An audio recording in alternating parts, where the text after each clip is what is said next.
नमस्कार मित्रांनो, try this bye Preeti या चॅनलमध्ये तुमचं सर्वांचं मनापासून स्वागत.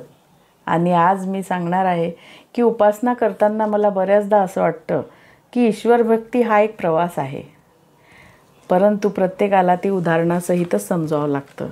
म्हणून आज मी तुम्हाला एक छोटीशी कहाणी सांगणार आहे. ईश्वर भक्ती हा एक प्रवास आहे. ईश्वर भक्ती हा कधी न संपणारा प्रवास आहे, जो जीवनातील विविध प्रलोभनांचा त्याग करून या प्रवासाला निघाला, त्याच्या जीवनाचे सार्थक झाले. एका श्रीमंत सावकाराकडे भरपूर संपत्ती होती. त्याच्या 7 पिढ्या बसून खातील एवढे धन त्याने कमावले, तरीही त्याला शांत झोप लागत नव्हती. तो व्यापारी जो भेटेल त्याला झोप न लागण्याचे कारण विचारू लागला. त्याच्या एका स्नेहाने सांगितले की तू संतांना शरण जा, तेच तुला योग्य मार्गदर्शन करतील. तो सावकार संतांच्या शोधार्थ फिरू लागला. एकदा एका झाडाखाली त्याला साधू महाराज बसलेले दिसले. तो त्यांना म्हणाला, महाराज, माझ्याकडे 7 पिढ्या बसून खातील एवढं धन आहे, तरीही मी सुखी नाही. मला शांत झोप लागत नाही.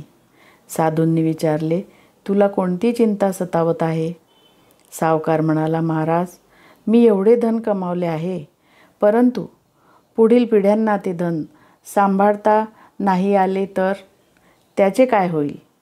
या चिंतेने मला रात्रभर झोप लागत नाही. माझे समाधान हरवले आहे.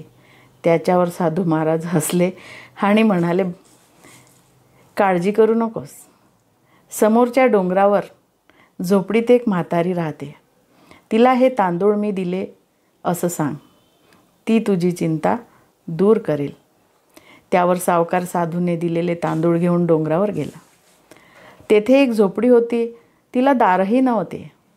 त्याने पाहिले की आत एक वृद्ध स्त्री तल्लीन होऊन परमेश्वराचे भजन करीत आहे. सावकाराची चाहूल लागल्यावर तिने डोळे उघडले आणि त्याला तिथे येण्याचे कारण विचारले. सावकाराने सांगितले, मी तुझ्यासाठी तांदूळ घेऊन आलो आहो. त्याला वाटले हे ऐकल्यावर त्या वृद्ध स्त्रीला आनंद होईल.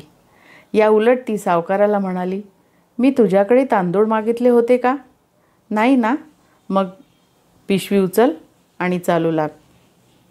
त्यावर सावकार म्हणाला की खाली बसलेल्या त्या साधू महाराजांनी हे तांदूळ तुमच्यासाठी पाठवले आहेत.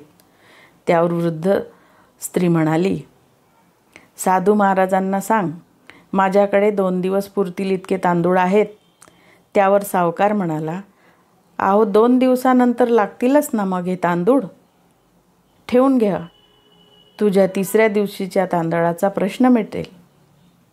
ती वृद्ध स्त्री म्हणाली, माझ्या 3ऱ्या दिवसाची काळजी करण्याची साधू महाराजांना आणि तुला काहीच गरज नाही.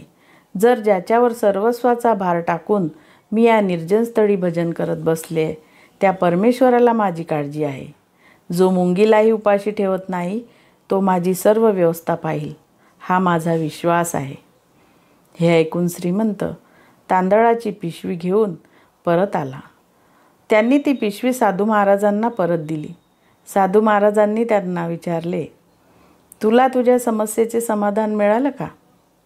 सावकाराने मान खाली घातली आणि हात जोडून म्हणाला, महाराज, 3ऱ्या दिवसाच्या तांदळाची चिंता न करणारी म्हातारी जेवढी सुखी आहे, तेवढाच मी दुःखी आहे. यापुढे भविष्याची चिंता परमेश्वरावर सोपवून भक्ती मार्गाने जीवन व्यतीत करणार.